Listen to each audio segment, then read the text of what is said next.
Devons-nous accorder une journée à Kimpamvita pour célébrer une date d'une héroïne reconnue par les Blancs? La question est donc posée. Mesdames, un peuple qui abandonne ses ancêtres est un peuple qui ne trouvera pas le chemin quand il sera dans les troubles. Parler de Kimpamvita, est-ce vraiment une abomination dans les églises de réveil, dans l'histoire du peuple protestant? La réponse est donc non. Le bébé qui était derrière son dos, qu'elle portait avant d'être arrêtée et être brûlée vive, semblerait-il, ce bébé serait le prophète Simo Kimbangu, une grande prophétesse du royaume du Congo, est morte, brûlée vive à Evolulu, n'oubliez pas, qui d'ailleurs se situerait en Angola, en la personne de Kimpamvita. Dans les soucis de vous informer, divertir et vous former, Nouvelle Tendance, votre chaîne, met à votre disposition des applications, radio et télévision. Comment installer? C'est simple. 1. Rendez-vous sur Play Store ou App Store. Tapez TVNT pour la télévision et RNTFM pour la radio. Pour répondre à vos préoccupations, contactez les bureaux. Merci pour votre acte de bienveillance. C'est compliqué, en fait, Abraham... Bienvenue à ce deuxième numéro consacré sur l'histoire de la République démocratique du Congo. Mesdames et messieurs, je vous dis bonjour ou je vous dis bonsoir. Retenez que quand un peuple oublie son histoire, le voici parti pour ignorer son destin.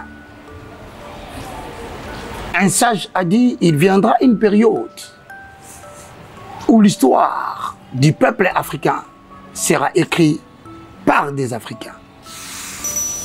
Voici l'histoire que nous allons écrire aujourd'hui sur une date très importante, à savoir le 2 juillet 1706.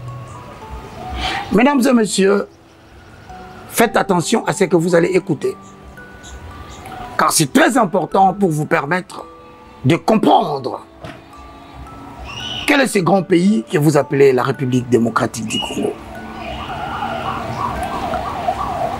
Le 2 juillet 1706, une grande prophétesse du royaume du Congo est morte, brûlée vive à Evolulu, n'oubliez pas, qui d'ailleurs se situerait en Angola, en la personne de Kimpamvita. Kimpamvita est né entre 1684 et 1686.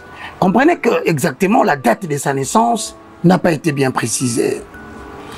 Elle est née au sein d'une famille, quand même, il faut le dire, noble, du royaume du Congo, partie en Angola. Kimpamvita. Déjà enfant, elle est baptisée et elle reçoit le nom chrétien de Donna Béatrice. Rappelez-vous qu'à l'époque, une grande partie du royaume du Congo est catholique. Alors, elle est considérée à l'époque comme étant le Nganga Marinda. Je vais vous expliquer. À cette époque, on entend par Nganga Marinda, c'est une personne capable de communiquer avec le monde spirituel, à la fois pour servir d'intermédiaire entre les humains et l'univers spirituel. Mesdames et messieurs, ça n'a pas pris beaucoup de temps. Kimpamvita de son enfance, Elle est initiée au mouvement qu'on appelle mouvement Kimpasi. C'est un mouvement qui mène à des cérémonies, à des exorcismes. Mais rappelez-vous qu'elle sera autoproclamée envoyée de Dieu. Alors elle va fonder un mouvement qu'on appelle un mouvement antoiniste. C'est un mouvement, pour ceux qui l'ignorent, déjà à l'époque, c'est un mouvement qui appelle les Né-Congo à lutter contre l'empire portugais qui cherche à dominer le royaume au Congo. Voilà des gens, lorsque nous parlons de l'indépendance de la République ou du Congo, certaines personnes ignorent qu'il y a eu des personnes que l'histoire semble élaguer, mais qui ont participé, qui ont donné de leur sang et sont morts pour qu'aujourd'hui l'indépendance politique tant réclamée soit vue, perçue et vécue tel que nous les vivons. Alors, ce mouvement est appelé Dipanda Dianzolo. Tous les Né-Congo comprennent ce que cela veut dire. Alors, ce mouvement, mesdames et messieurs, vivait avec une personne spirituelle, et d'ailleurs, des différents miracles lui sont attribués dans la ville où elle était, et plus vite, son mouvement va attirer beaucoup de fidèles. Et cela va jusqu'à parvenir à la propre famille du roi Pedro IV. Alors, à cette époque, étant contre les colonialistes, Kimpavita, non seulement à travers le fétiche à l'époque, mais aussi pour les uns avec la prière. Elle plaide l'action et l'intention en disant à tout le monde dans le côté spirituel que le baptême ne sert à rien. Pour lui, Dieu ne retient que l'intention qui est cachée dans le cœur de l'homme. Pour elle, voulais-je dire. Alors, mesdames et messieurs, Kimpavita, il va arriver que son aura va trop vite effriter le visé et le missionnaire portugais et le capucin. Suivez très bien Kimpavita. À l'époque, on va la juger comme hérétique. Et on va la taxer de la charge de l'ennemi du roi. C'est comme ça qu'on va l'arrêter. Elle sera envoyée sur le bûcher le 2 juillet 1706 par le capucin. Kimpavita est brûlée vive dans la ville de Volulu, près de Mbanzankongo, avec son compagnon que aujourd'hui plusieurs ne connaissent pas, nommé Bao.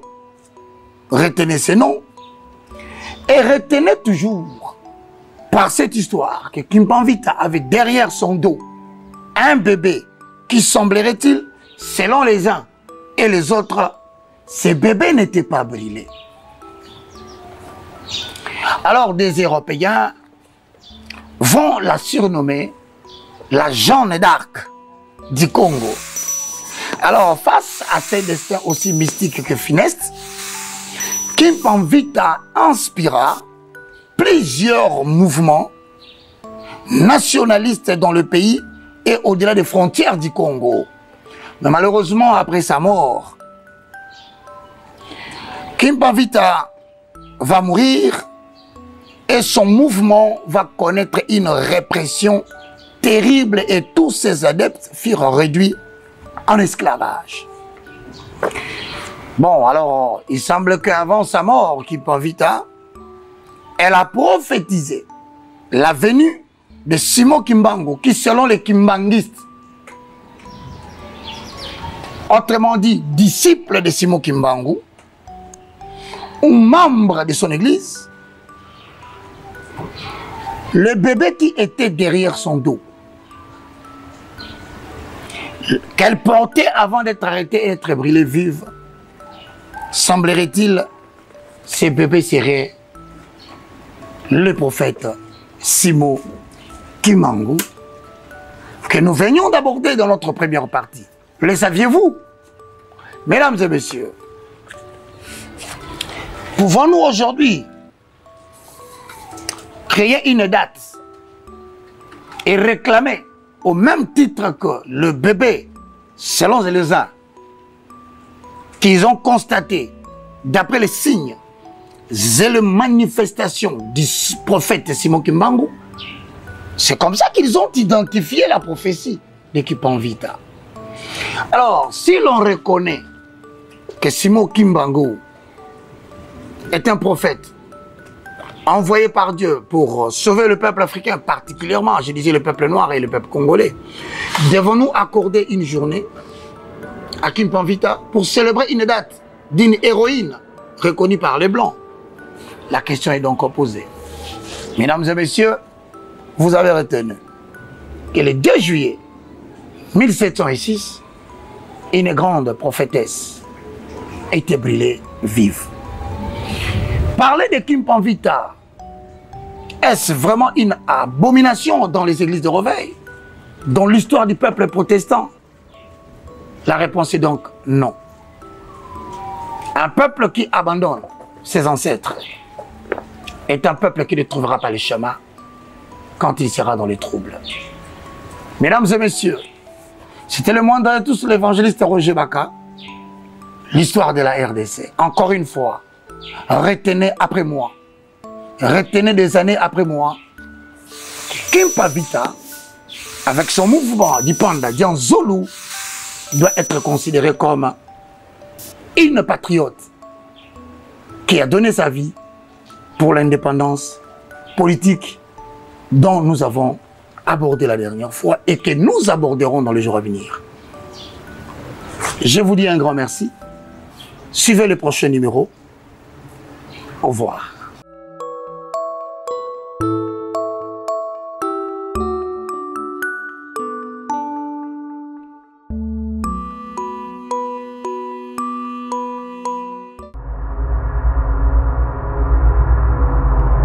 Caribou Beach, événement du siècle, restaurant du siècle, Nassé à Maï, en bord du fleuve. Kobanga to okwe na Maïté.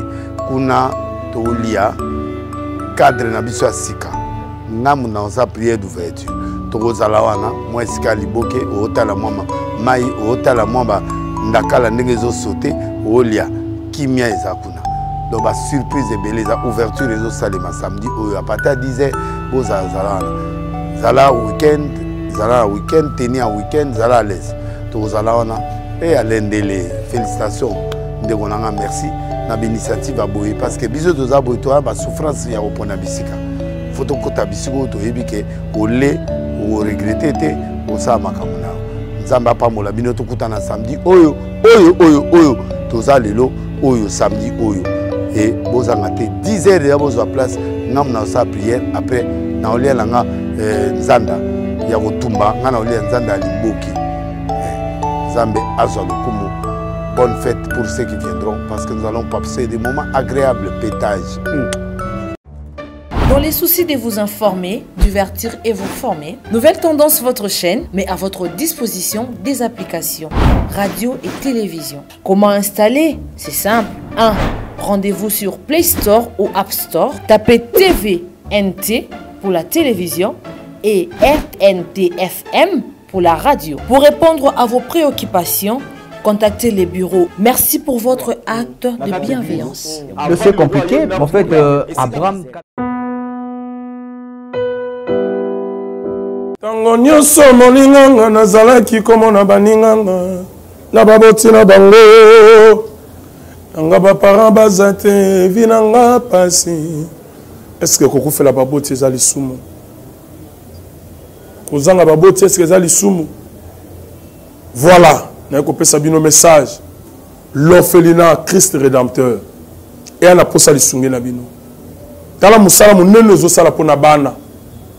Tala musala munene sala pona bana oyo mokile tiki ebwaki. Mais nzamba terme nzelo orphelinat oyo pona ko encadrer bana oyo. Yaya lisungi na yo to ana ngoposa. 1 euro no to ana ngoposa pona mwana moko. Tango mwana moko allié, nzambe ya bitike, oya permettre ete, nanzela no mwana alia, akobosa na ote. Voilà message, ya l'orphelinat Christ Rédempteur, toi on a besoin de sunge na bino. Ba numéro za se, kota contact na biso, assistance na yo, et vous allez sunge pour na bana. Que le Dieu des orphelins a béni diama mtunyo soja ta likani ça ko sala quelque chose. Peu sali yango, zamba pambola bino.